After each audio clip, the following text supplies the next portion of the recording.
Well, hello and welcome to Story Time at the library. And the first book that we are going to read today is called In November by Cynthia Ryland. And what month are we in right now? We're in November, so this is a good story to read this month. In November, the earth is growing quiet. It is making its bed, a winter bed for flowers and small creatures. The bed is white and silent, and much life can hide beneath its blankets. In November, the trees are standing all sticks and bones without their leaves. How lovely they are, spreading their arms like dancers. They know it's time to be still.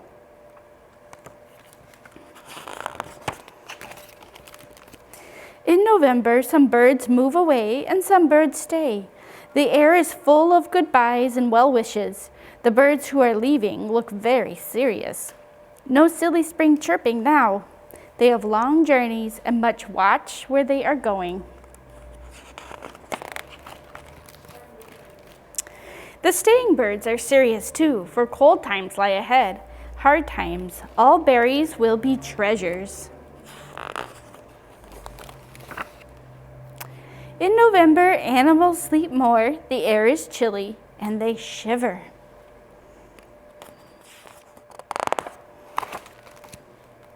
Cats pile up in corners of barns.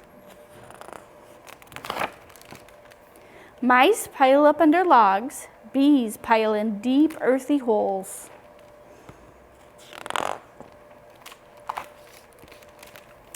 And dogs lie before the fire.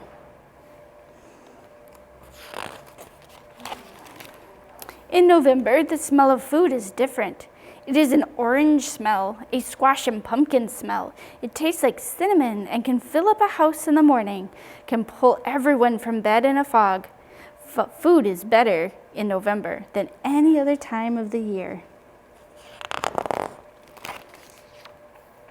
In November, people are good to each other. They carry pies to each other's homes and talk by crackling wood stoves, sipping mellow cider.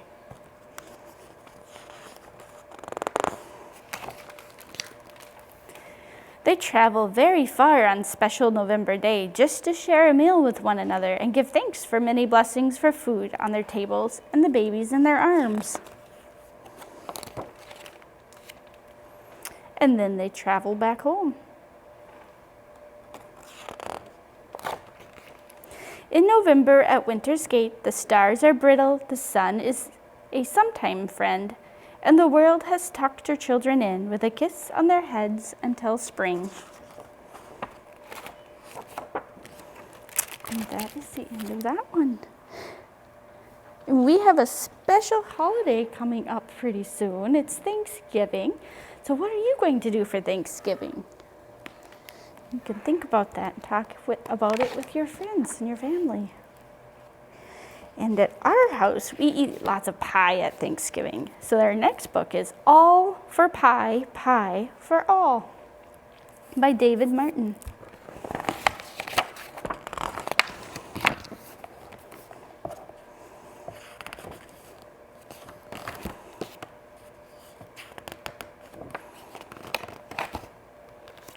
Grandma Cat made an apple pie.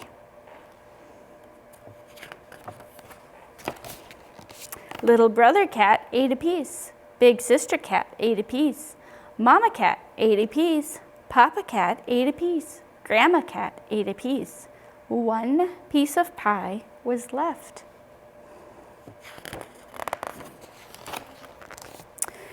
And then the cats took naps. I smell apple pie, said Grandma Mouse.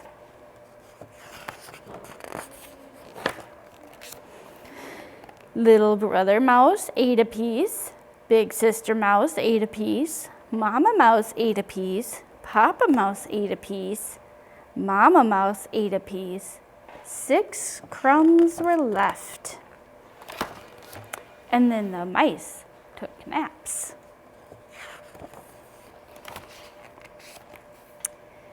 I smell apple pie, said Grandma Ant.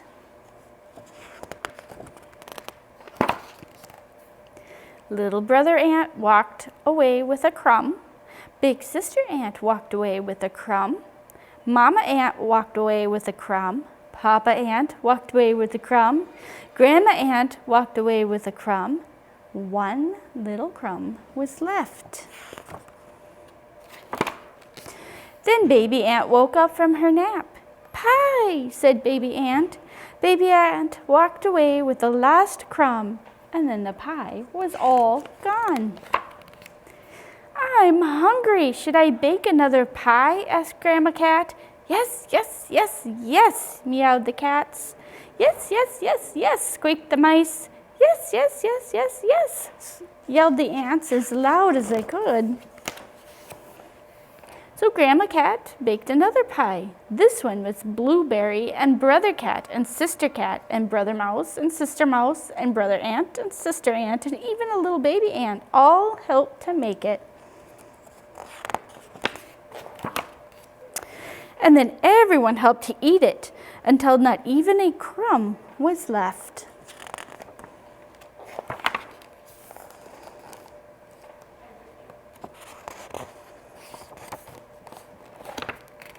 And that is the end. So what is your favorite kind of pie to eat? Mine is probably apple. And at Thanksgiving, a lot of times we talk about turkeys, and this is a really funny book about turkeys. It's called 10 Fat Turkeys. Can you show me 10 fingers? 10? And it is written by Tony Johnston.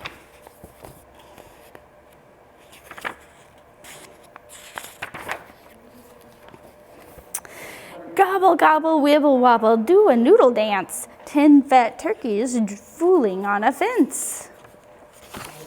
Looky, says a silly turkey, swinging from a vine. Gobble, gobble, wibble, wobble. Whoops, now there are 9. Looky, squawks a goofy turkey, trying to roller skate. Gobble, gobble, wibble, wobble. Whoops, now there are 8. Looky, calls a foofy turkey, flapping to blue heaven. Gobble, gobble, wibble, wobble. Oofsie, there are 7.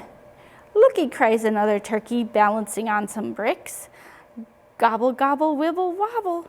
Uh-oh, there are 6. Looky, hoots a brother turkey, swanning a swan dive. Gobble, gobble, wibble, wobble. Oh no, there are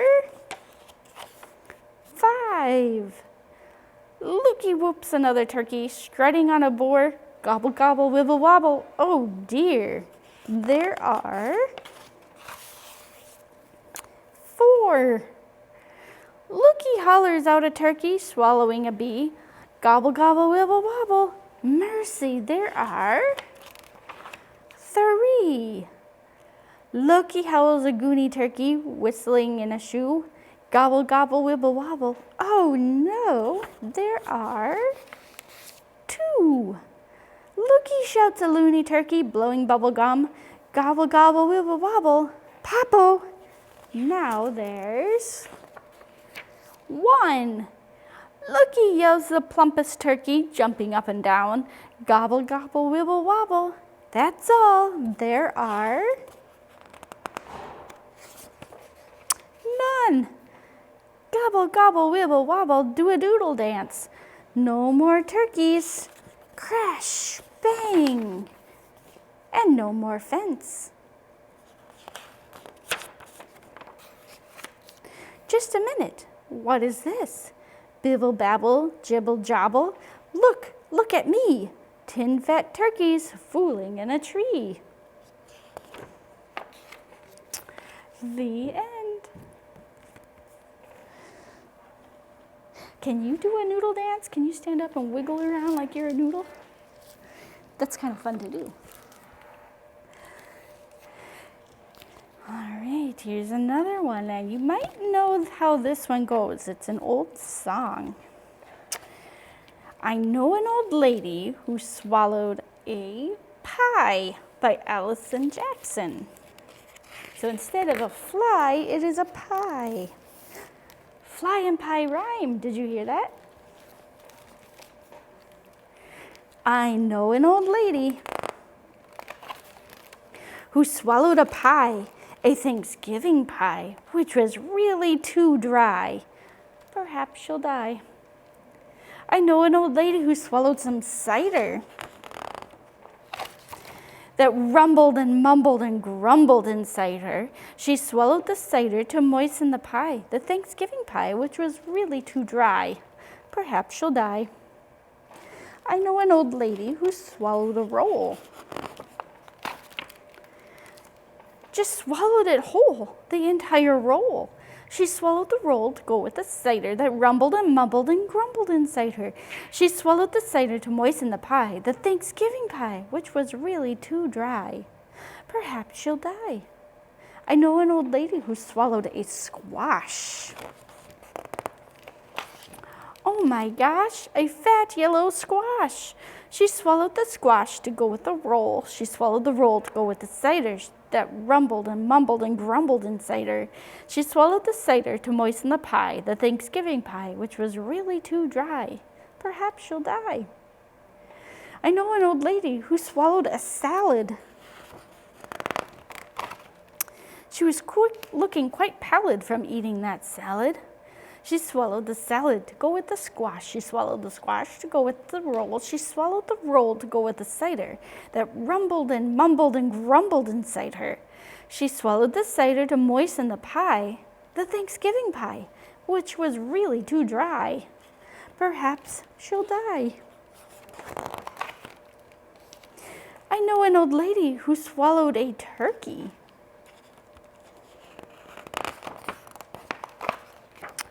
Her future looked murky after that turkey. She swallowed the turkey to go with the salad. She swallowed the salad to go with the squash. She swallowed the squash to go with the roll. She swallowed the roll to go with the cider that rumbled and jumbled and grumbled inside her. She swallowed the cider to moisten the pie, the Thanksgiving pie, which was really too dry. Perhaps she'll die. I know an old lady who swallowed a pot.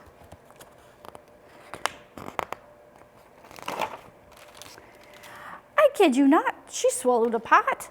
She swallowed the pot to go with the turkey. She swallowed the turkey to go with the salad. She swallowed the salad to go with the squash. She swallowed the squash to go with the roll. She swallowed the roll to go with the cider that rumbled and mumbled and jumbled inside her. She swallowed the cider to moisten the pie, the Thanksgiving pie, which was really too dry.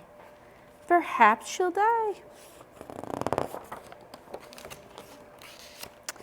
I know an old lady who swallowed a cake.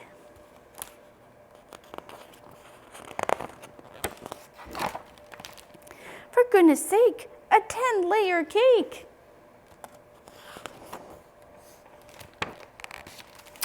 She swallowed the cake to go with the pot. She swallowed the pot to go with the turkey. She swallowed the turkey to go with the salad. She swallowed the salad to go with the squash. She swallowed the squash to go with the roll. She swallowed the roll to go with the cider that rumbled and mumbled and grumbled inside her. She swallowed the cider to moisten the pie, the Thanksgiving pie, which was really too dry. Perhaps she'll die.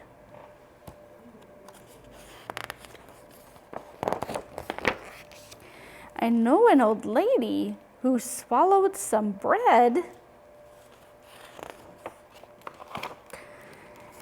I'm full, she said. Happy Thanksgiving. She ate so much she became a balloon in a parade.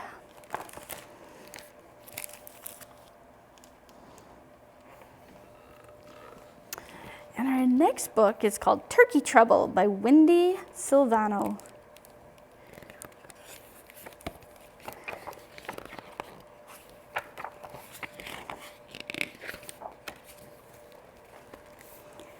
Turkey was in trouble, bad trouble, the kind of trouble where it's almost Thanksgiving and you're the main course.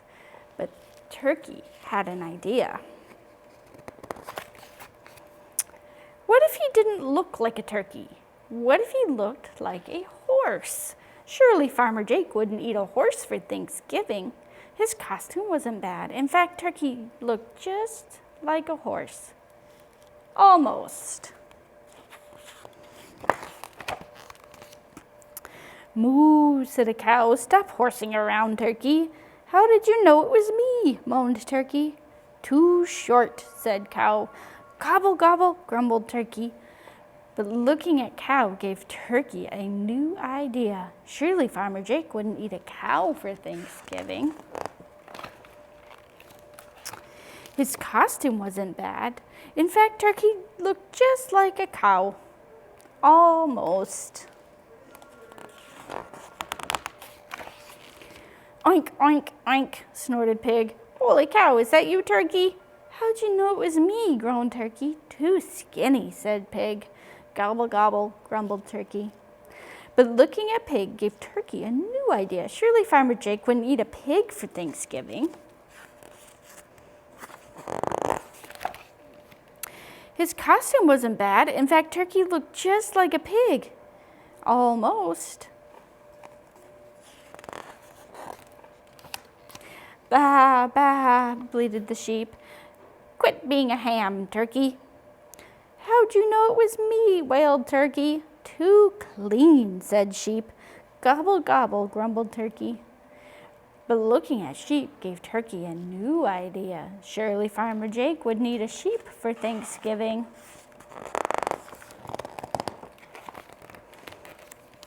His costume wasn't bad. In fact, Turkey looked just like a sheep. Almost. Cock-a-doodle-doo, crowed Rooster. Bad idea, Turkey. How did you know it was me? Howled Turkey. Too brown, squawked Rooster. Gobble, gobble, grumbled Turkey. But looking at the Rooster gave Turkey a new idea. In fact, it was his best idea yet. He already looked a lot like Rooster. This costume would be easy. Surely Farmer Jake wouldn't eat a rooster for Thanksgiving. Or would he? Rooster might be his next choice. Turkey worried, since roosters and turkeys look so much alike. Oh, gobble, gobble. Farmer Jake came into the barn. Turkey, turkey, turkey, come out wherever you are. Where's the turkey? Asked Farmer Jake's wife. I don't know, he said. I looked everywhere. Oh dear, what will we do without a turkey for Thanksgiving? Well, we could always eat the rooster, I guess. Oh no, not Rooster, thought Turkey. He looked around desperately for one more idea. Then he found it. So there's peppers, mushrooms, onions, tomatoes. What do you think he's going to do? His costume wasn't bad. In fact, it was Turkey's best yet.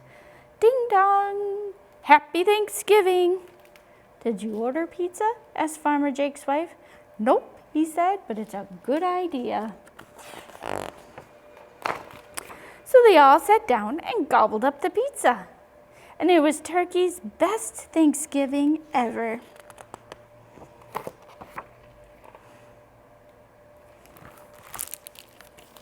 You could draw a picture of a turkey by tracing around your hand on a piece of paper and then make your own disguise for a turkey. What do you think your turkey would look like? And our last story today is called Too Many Pumpkins by Linda White.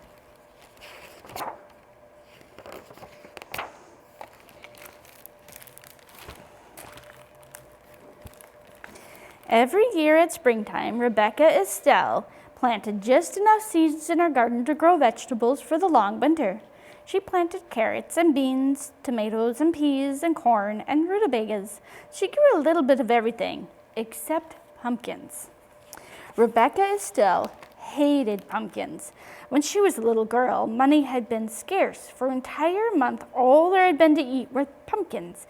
Baked pumpkins, steamed pumpkin, boiled pumpkins, stewed pumpkins, mashed pumpkins, rotten pumpkins, breakfast pumpkins, lunch pumpkins, dinner pumpkins. Enough pumpkins. When things finally improved, there was more money to buy food. Rebecca Estelle decided she would never eat pumpkins again, or even look at one. Not ever. And she didn't, until one autumn day, long after Rebecca Estelle's hair had turned snowy white, she was raking the leaves that each fell from her black walnut tree, and her cat, Esmeralda, was scattering them just as quickly. All of a sudden, the pumpkin truck passed by. Oh, she heard it coming, and she knew what it was. It rumbled by harvest time every year. She turned her back and concentrated on picking the last fallen leaf. She managed to ignore the truck until splat! An enormous pumpkin tumbled off the truck and smashed it into slimy orange smithereens all over the edge of her yard. "Come back here and get this pumpkin," she yelled, but the driver sped away. "Well, I won't touch it," Rebecca Estelle insisted, and getting her shovel from the barn. "And I won't look at it," she added as she shoveled dirt on top of the pumpkin pieces. "I won't think about that pumpkin ever again," she declared. And she didn't until spring. When Rebecca Estelle was admiring the new sprouts in her garden, she noticed Esmeralda playing in some big green leaves growing at the edge of the yard. "How curious," she said, going over to inspect them. "I didn't plant anything there." Then Rebecca Estelle remembered the pumpkin truck and the slimy pumpkin smithereens. "Pumpkins!" she cried in disgust. "Come out of there, Esmeralda. I will not water those plants. I will not tend them. I will ignore them, and they will die." She picked up Esmeralda and stomped inside. But a week later, when Rebecca Estelle peered out the window, she saw that the vines had grown. She tramped to the barn, got her garden tools, and went to work on the pumpkin vines. She cut and dug until not one was left growing. "There, now there will be no pumpkins." She smiled and went back inside. But the next week, when she was weeding the garden, she noticed that the pumpkin vines had grown back. Rebecca Estelle marched inside and snapped the curtain shut. "The only thing to do is ignore them. They won't grow if I don't take care of them," she muttered. So no rain or shine all spring and summer, she never looked out the front window. She only used the back door and never even glanced toward the vines. Neither did Esmeralda.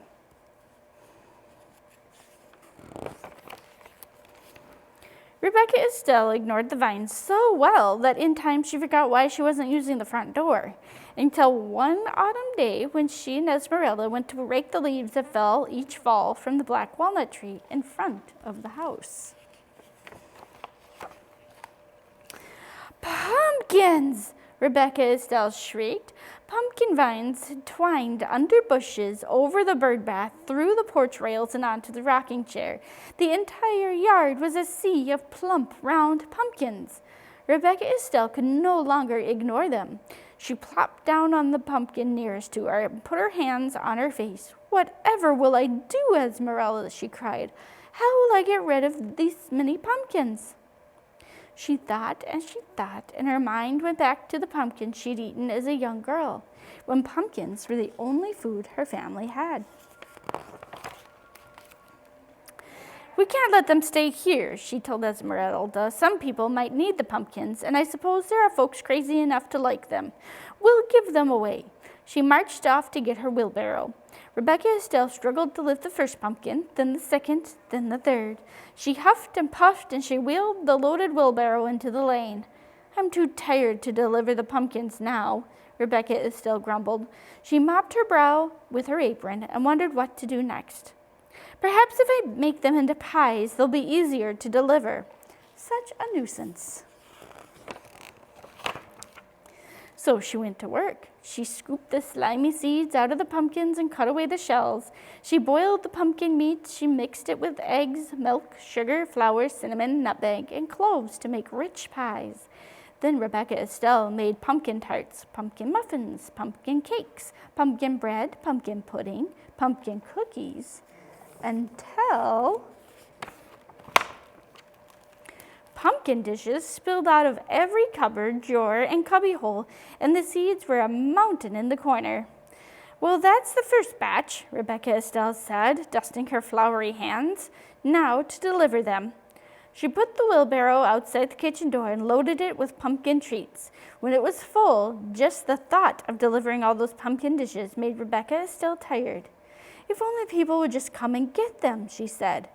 Then she had an idea. Rebecca Estelle whirled around and hurried back to the house for a kitchen knife. This should get people to come, Rebecca Estelle cried. She took a knife and sat in the middle of the pumpkin patch and carved a smiling face on a nice round pumpkin, a scary snaggletooth face on a tall, thin pumpkin, and Boo on a short, squat pumpkin. She was so busy carving pumpkins she hardly noticed how dark it was getting. When she could no longer see, she went to the shelf on the back porch and got a sack of candles she kept for emergencies.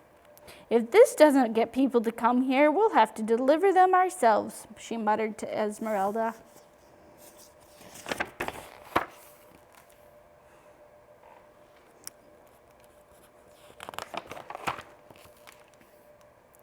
Rebecca Estelle peered into the darkness for a long time. She didn't see anything. Still, she watched until finally she saw a light. Faint at first, then brighter and more lights bobbing through the night. Here they come, she shouted, Esmeralda, let's heat some apple cider. Young and old, everyone in town came. Rebecca Estelle, we thought you hated pumpkins, they said. We saw your jack-o'-lanterns from the end of the road and came for a closer look. I was hoping you would, said Rebecca Estelle. Where did you ever find all these pumpkins, people asked. I came by them quite by accident, Rebecca Estelle said, smiling.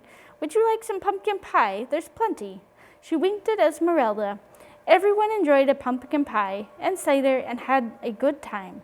So did Rebecca Estelle, and when they were ready to go home, she made sure each carried a jack-o'-lantern, a bag of seeds for roasting, and a pumpkin treat. Rebecca Estelle gave away everything that reminded her of pumpkins that she had always hated, until all that remained was a handful of seeds. Those she tucked snugly into her pocket, where they would be safe until next planting time, next spring. So all those pumpkins brought all her friends and family to visit at her house. Well, I hope you have a very good Thanksgiving, and we'll have another story time about Thanksgiving again next week. Thanks a lot. Bye.